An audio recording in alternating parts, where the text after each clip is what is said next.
பிரமாண்டமான மனோராவை கொண்ட இந்த சிறப்பான பள்ளிவாசல் என்பது இது ஒரு மீகாத்.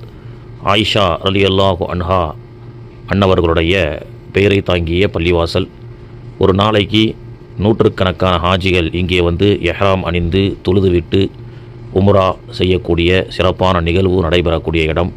அன்னை ஆயிஷா அம்மா அவர்கள் ஹஜ்ஜிக்காக வரும் பொழுது அவர்களுக்கு குளிப்பு கடமையான நிலையிலே அல்லாஹுடைய தூதர் அவர்களிடத்திலே, யா ரசூலல்லாஹ், எனக்கு இதை போன்று ஆகிவிட்டது, ஹஜ்ஜில் நான் என்ன செய்வது என்று சொல்லும் பொழுது, ஹஜ்ஜி சம்பந்தப்பட்ட எல்லா காரியங்களையும் நீங்கள் செய்யுங்கள், தவறில்லை, தவாஃபை தவிர, தொழுகையை தவிர என்று சொன்னார்கள்.